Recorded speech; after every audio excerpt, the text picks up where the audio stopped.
Tell me what you think after hearing this piece. All right.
What do you think? Could you narrow the question? Like, okay, let me put it this way. Why do you think, like, what's the most attracting property of this piece to you?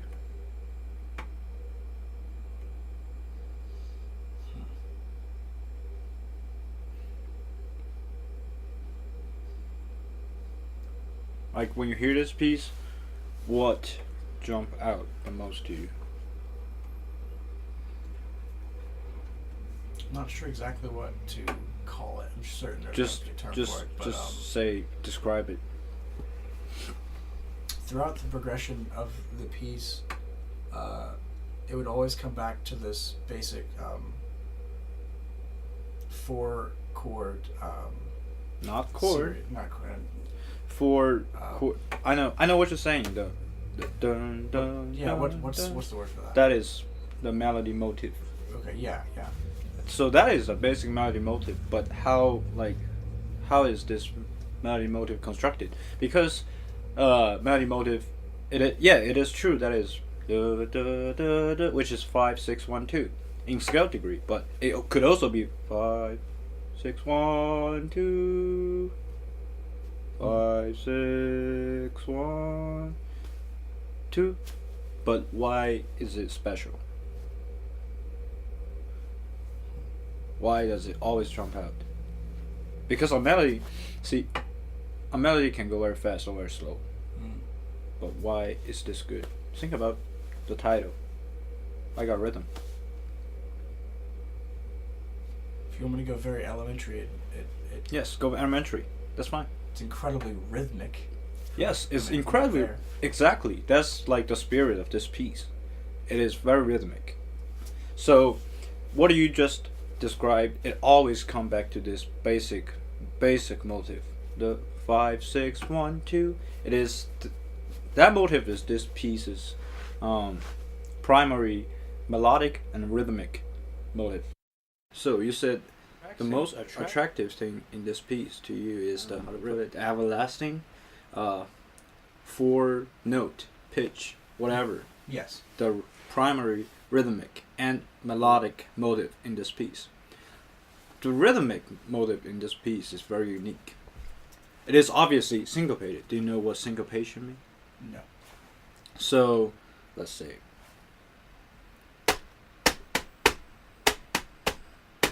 This will be not syncopated. And this will be syncopated. Like counter rhythm. Oh, I see. Okay. Like I have, you can feel like this piece, the jazz music, swing is based on syncopation. It's a very, very common technique that is used in jazz music. the use of syncopation is arguably the most influential trait of the genre of jazz music. If I got rhythm, the syncopated rhythm is not simply used to create a feel of swing. You can feel like how it's swinging, right? Well, certainly. It activated the rhythm to be the internal accelerating force without actually altering the tempo. Let me ask you a question. Do you feel like when the piece gradually progresses, do you feel like it's going faster? I'm gonna play you some excerpt. Yeah, that'd be helpful.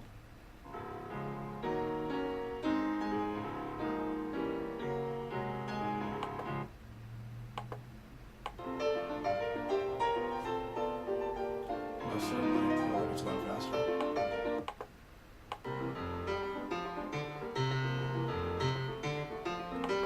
You feel like it is going faster. Right. I mean, it certainly sounds like it. But on the paper it did not. It is the rhythmic motive psychologically accelerates the piece when it progresses, which forms the excitement. Like you feel like it's faster. You are sitting here, listen to a recording, and you already feel like it's faster. Just imagine how you are sitting in Broadway, Right. like Yeah. 1920 in New York, actually 1930. And as it gradually progresses, you feel like the excitement is gradually built by this rhythmic motive. But how the question is how this excitement is built. Like how I know this rhythmic motive. I know how it goes. I know the duration is da da da da da da da da da da. But how is it built? So the primary rhythmic motive in this piece, it is as following.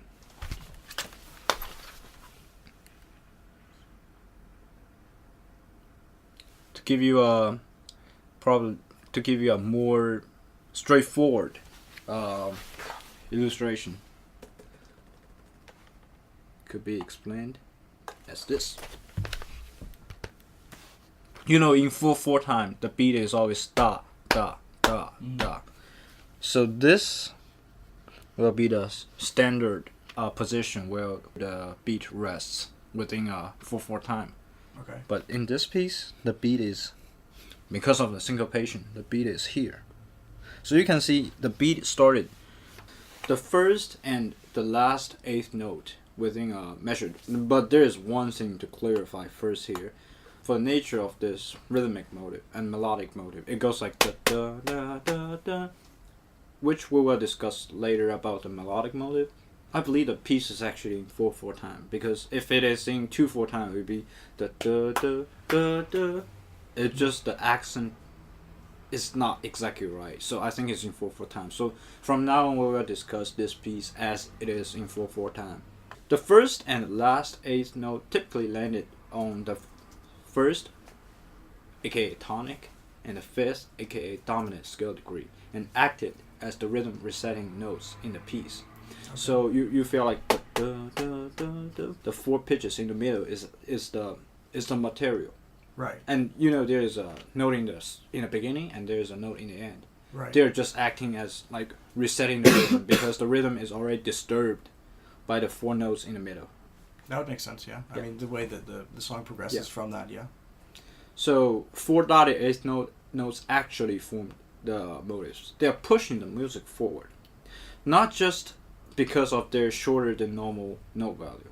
Because the typical note value for one beat in 4/4 time would be a quarter note, and those notes are dotted eighth note. The note value for them is shorter than normal. But the notes are chasing the beat. As is shown in the example, the first dotted eighth note, it is an eighth note behind the beat. It is behind the beat. It comes after the... It's not exactly the beat. It comes after the pulse. The dun dun dun dun is behind the pulse.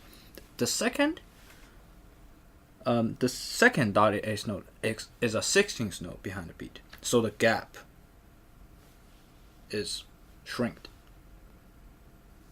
Are you getting it? Could you explain that one again for me? I think this picture should be very helpful. Can you see? Yes. This is a resetting note. This is the note in the piece, and this is the pulse. This is a eighth note behind. See the gap? Yes. That's eighth note behind the beat. And when it comes to the next note, it is only a 16th note behind the beat. Okay.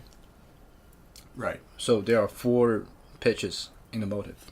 And when it comes to the third pitch, it is on the beat now.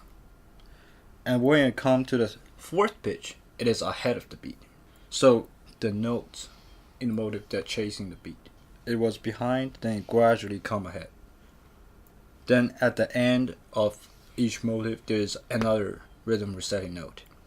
Then the motive begins again. Right. You're getting what I'm saying?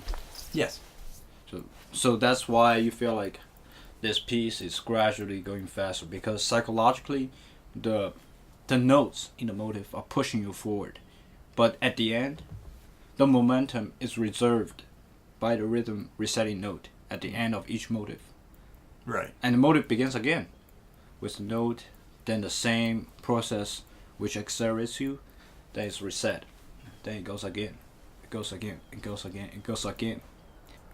At the end of one motive, the rhythm gets to be reset by the eighth note, which brings the rhythm back to normal and allows it to be pushed again.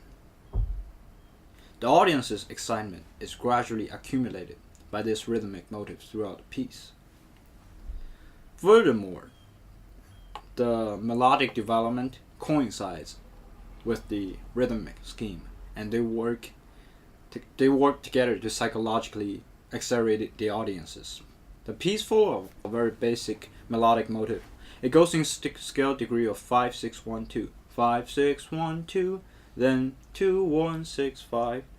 The motive is basic, yet the fundamental nature of it makes it very catchy and fit for the structure of the piece. Most important, development of the melody makes the piece more and more swift.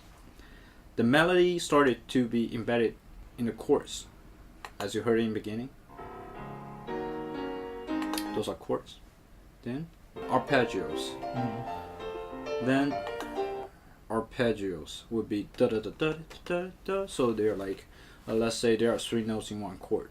Instead of playing them at the same time, I play those notes in a chord one by one in a sequence. Okay. Then staccato. Staccato would be those jumping notes. So this melodic development, the way how the melody is shaped, not only in its own way get the audience excited, it started to liberate the momentum that is reserved in the earlier rhythmic motives, as it's the texture going lighter and lighter. Once the motives, as we just discussed, the rhythmic motive and the melodic motive are formed in that way, we can see how the phrases are designed in this piece. Every 8 measures, for example the measures 1 to 8, would construct a mini double period for the antecedent and the consequent relationship between the first half, which is in the first to second and third to fourth measure, and the second half in the fifth and sixth measure, which is based on the melodic and rhythmic motives, with the cadential passage in the 7th and 8th measure. In a larger scale form, the piece follows the similar idea. If we view the music as in 16 measure periods, antecedent consequent relationship of the first 8 measures and the second 8 measures forms a larger double period with similar structure. It becomes another larger double period structure in the first 34 measures of the piece, with 2 measures at the end that expanding the cadence. Eventually, the 4 pages of the piece forms an enormous double period structure, or aka the binary form, with the D flat major key in the antecedent section and F major key in the consequent section, as the first and second page using chord embedded melody, as we discussed before. The third page based itself on arpeggios, and the last page reaches the staccato melody. As I got rhythm being a part of the Timpan Alley. Do you know what Timpan Alley is? It is like a commercial jazz association in New York. Like, it commercializes jazz music and have performances, albums, and such and such. Okay. The piece is originally composed by Gershwin as a part of his musical, Girl Crazy. It is for entertainment. Without a question, he successfully entertained the audience with it. The rhythmic scheme created endless momentum. Then the momentum was progressively and gradually liberated by the melodic development, along with the antecedent consequent relationship between phrases and larger scale form, which leads the audience to the climax in the coda at the end. One can only imagine how huge the volume of the audience's cheer is after being psychologically accelerated and excited by the piece in Broadway, 1930.